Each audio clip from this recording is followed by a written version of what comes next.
Barbara Comstock, Congresswoman Comstock, good to have you back right here on the Straight Talk Express. Thanks for being with us. Good morning. Good to be with you. Now, you're a fan of Paul Ryan for Speaker. Why? Well, I've worked with Paul over the years. First, back when I was a staffer, and I've always been a Jack Kemp fan because I came of age when Jack was bringing all of the tax reform into place, but also had a very positive energy about him that Paul brings to the table, and looking at things like entitlement reform that Paul has done, but also having a very collaborative way of working, bringing people together, but doing the hard work of putting policy together, and then being able to compromise, which, Rudy Giuliani, who wrote that book on leadership, said, when you have the confidence of your ideas, you aren't afraid to compromise because your ideas are good. You get, half of them today, you'll get 2/3 tomorrow. You're going to keep working towards those goals. And that's what Paul really has done with how he reformed the budget. Sure, he hasn't gotten everything he'd like. We're not where we are. But, we have to move in that direction, and we have to do it with the majorities that we have. So I think he has that respect among his colleagues. I can tell you immediately, both when John Boehner decided Speaker Boehner decided he was going to step down, and then when Kevin McCarthy stepped aside and decided to remain majority leader and not run for speaker, people turned to Paul, and it was people across the conference. Trey Gowdy is very strongly advocating for Paul to run, and really urges his colleagues to support him.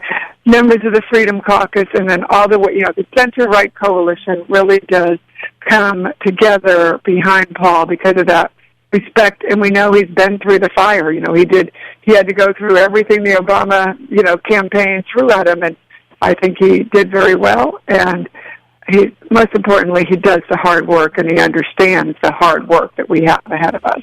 Okay, but Congresswoman Comstock, he says he doesn't want to run, so why don't you guys find somebody that is willing to run? He is reconsidering it. He initially said no. He wanted to step aside and said, no, Kevin, can do this. He's an empty nester. I have young children, so that's what he's looking at right now. But I know, people have been encouraging him and reaching out, and I certainly hope that he is going to be doing it because I think he is unique in his ability, really, to bring together kind of all the positive things that we need to do to move forward. Now, Congresswoman, the Freedom Caucus and other conservatives are saying that the personality who's in the speaker's chair doesn't matter if you don't get back to regular rules of order. That is the cornerstone of Florida Congressman Daniel Webster's campaign. Do you think that is essential, as some others do? Well, I actually spent an hour last week or week before talking to Mr. Webster, and what we're going to be doing, he has those ideas, and what you have to do, you have to change the rules through the conference. You don't change the rules through the speaker isn't a dictator. The speaker has to come to the conference and change anything with at least 124 votes. So you have to come collectively, get people, not just, one small group within the conference, but you have to get a collective vision for what those rules changes are. And when you talk to different people about regular order, they have many different ideas. Like, for example, one of the ideas they have is to have sort of unlimited amendments, and anybody can go to the floor. Well, that's called the Senate. And they get to drag things out forever, never resolve anything, and you don't have the time. One of the reasons you want to have the majority in the House is you do control the floor. When we have something like the Keystone Pipeline that we knew we had broad-based bipartisan support for, we did not want to let the Democrats endlessly put killing amendments on it and keep us there forever because they didn't want to pass the bill. It took 3-4 weeks to pass it in the Senate. It took us a few hours because we knew we had that majority. So I think we need to have those discussions. I had a good discussion with Mr. Webster, and I said, after I talked to Mr. Webster, I called Morgan Griffith, our former majority leader, and I said, listen, you're a former majority leader in the state. Mr. Webster was a speaker. I think we need to have a group of us who are former state legislators who worked in a place that worked where we get together and have some of these discussions. And I think if we have them, we probably will be able to find some of these changes that we can put forward that 124 or more, ideally a broad, big majority of our conference will support. But that discussion has to be among the entire conference, not dictated by people threatening to walk if it's not their way. And that's, go back to Rudy Giuliani's, the power of your ideas. If you have the confidence in that ideas, let's bring it all before us. And I think we get in too many silos and everybody meets with their groups. I find it very helpful to hear from all the different sort of factions, because when you do that, you actually find you have more agreement sort of across different groups than if everyone just kind of goes to their corner and becomes victims and complains and we don't have constructive solutions that we all find out, oh, I agree on that. So I think, we all talked about we need to have some more, need to have more meetings, whether you like, having these meetings or not. Sometimes, we're there. A lot of these guys don't, most of them, I go home to my district at night, but I can stay down there and have an 8 o'clock, 9 o'clock, PM meeting to be able to go through these things. These guys who live down on the hill, while they're staying here in town, they can do that too. So we probably need to do more of that. There's the concern about Paul Ryan for many conservatives is that what they're saying is he looks like a caricature of Boehner and McCarthy, that if you get a Paul Ryan as speaker, he's part of the leadership, he's part of the establishment, that there's really not going to be any change. And so, therefore, the conservatives who say they overthrew Boehner, if you will, or would have been able to do that because he might not have had the 218 he needs. They're saying, some of the Freedom Caucus are saying the same thing about the majority leader, that he couldn't get the 218. Now they're telling me that Ryan is basically the same thing with a different name, and he's reluctant anyway. So how is this Ryan candidacy, how is that going to get reconciled with the conservatives that have started this whole movement to change speakers anyway? Well, listen, I just disagree with the premise. I think there's a small group of people who want to maybe give that image, but again, they need to come to the table and work with everybody else, not, try and hold things hostage. The American people want us to stop fighting with each other and us start fighting for them. And the way you do that is to get the power of numbers and support, majority support for your ideas, and go and get that in Congress. And we can get that done. I mean, Trey Gowdy and members of the Freedom Caucus were going up to Paul Ryan in that room saying, I'll support you. So there is strong support for Paul. And if he comes forward, I think you're going to see lots of support there. And we need to all talk to, we just can't have these continued threats that go on. These are discussions that do need to happen. I agree. I've had those discussions. I reach out to my colleagues in all different areas. And, I think we need to mix it up a little. When you look at, leaders and people whose ideas advance, they don't just talk to themselves. They believe in the power and the confidence of their ideas and talk to others. I mean, when we did welfare reform in the 90s, when that started, everybody, the Democrats were all opposed. Lots of Republicans were scared of it, but the people like Jack Kemp, John Engler, who was the governor of Michigan, they went forward and gathered support for their ideas. They didn't, just try and clog up the works of things. They got things done. And so I think we need to get back to doing that. And that's one of the reasons I think people like Trey Gowdy and myself and, hundreds of, my colleagues think that way about Paul. Common sense, domestic. Oh, and actually, I should know, yesterday Jim Jordan was on TV, and Jim Jordan actually said he thinks that Freedom Caucus members would look very favorably upon Paul. So, that is, that's the leader of the Freedom Caucus. And I know Jim personally was appealing to Trey Gowdy to run. Trey absolutely doesn't want to run, right. And Trey I personally talked to, and he said, Paul is the person who can lead this. And I think Trey himself is a very good leader, doing a good job in what he's working on and what he wants to remain working on, because that is his expertise.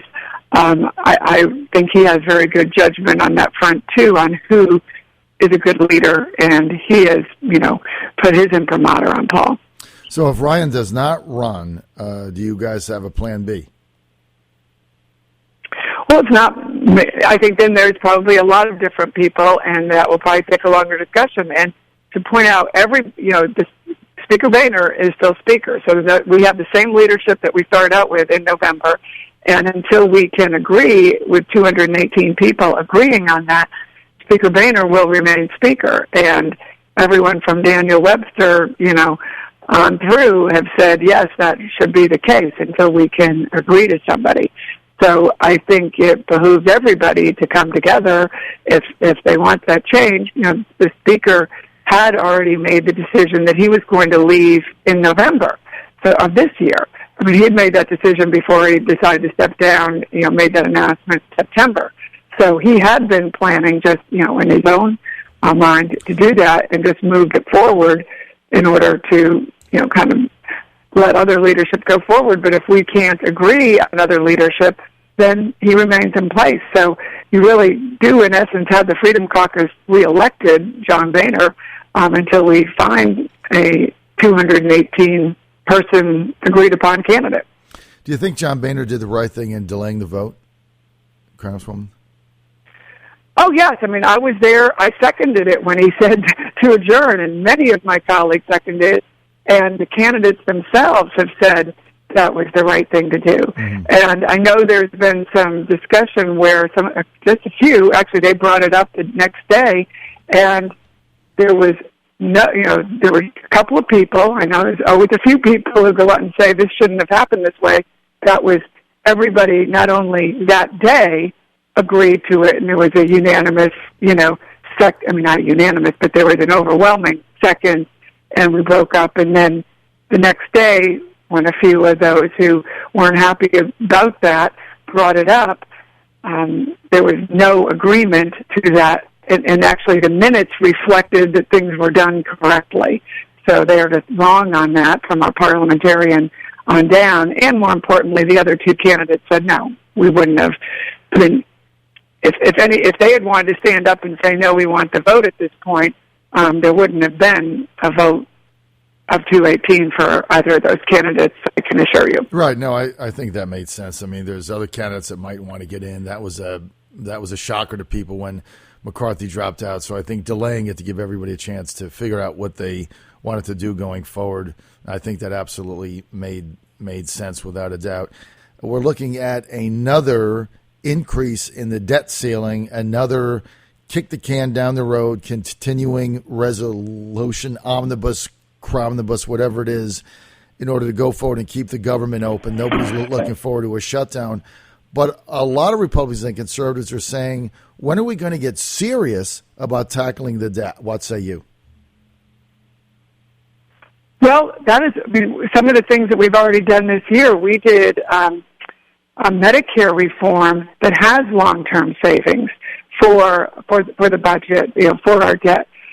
We are working on a number of bills that do that. And we passed a bill just Friday on lifting the 40-year oil import ban, which would have hundreds of thousands of new jobs because we've had so much increased production of oil because of the policies that George Bush put in place. And this is something the unions support. We got, again, an overwhelming bipartisan majority on the House floor. I think it is going to pass in the Senate also. That would create lots of revenue, new jobs, taking people off the welfare rolls, off the unemployment rolls, and getting them into good, high-paying jobs with benefits. That's how we're going to turn this around. Ultimately, we have to have a growth agenda. And then as the economy grows, then you can put in place those reforms. I think a lot of the welfare reform that this president has undone needs to be fixed again.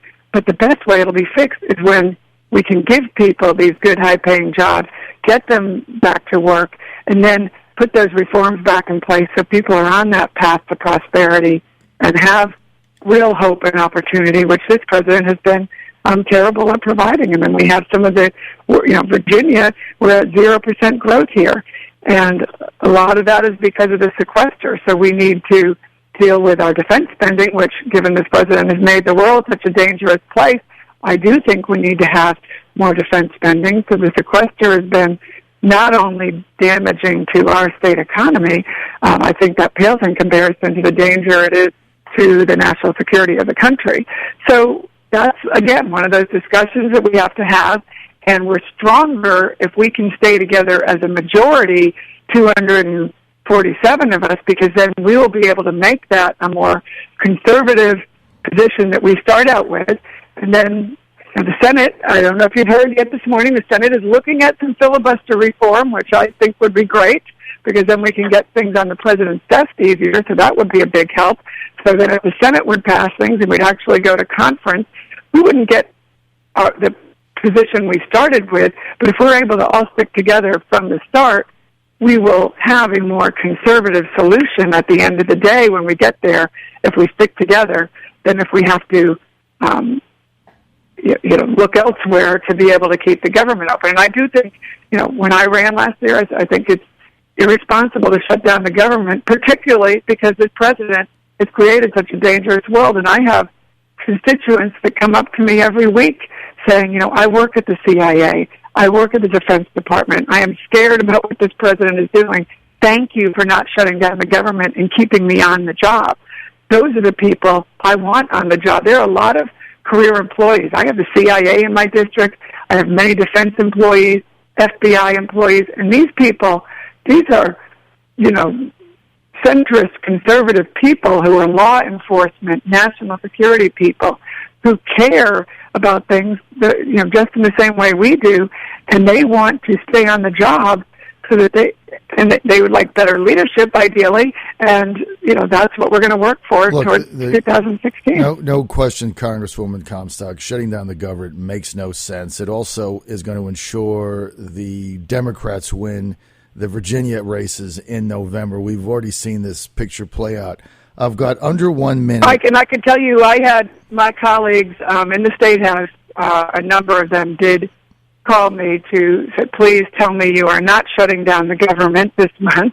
They're on the ballot in November. I did not have any calls come to me to say, please shut down the government from any of my state or local Republicans. It just doesn't make it. Look, it doesn't make any sense. We have to get this solved without that. I'm out of time, so I need just a quick yes or no answer. Syrian refugees coming into the United States, a lot of these young males, is it a good idea or is it a bad idea? And I've only got 20 seconds. Well, we are all very concerned about the problem that the president has created, but we have to have a system in place, whether it's over there and people are vetted, preferably there before they leave. But the Syrian situation that even Senator Kaine said there's no policy, it's a disaster. Again, that's created by this president. So let's focus on where the problem is. It's this president has policy, but then we have to have good vetting systems for any number, whether it's 1 or 100 or 1,000. We have to have a system that protects the American people. That's going to be the final word. We're out of time. We want to thank Congresswoman Barbara Comstock for being with us. Congresswoman, it's always a pleasure to have you on. Thank you so much. Thank you.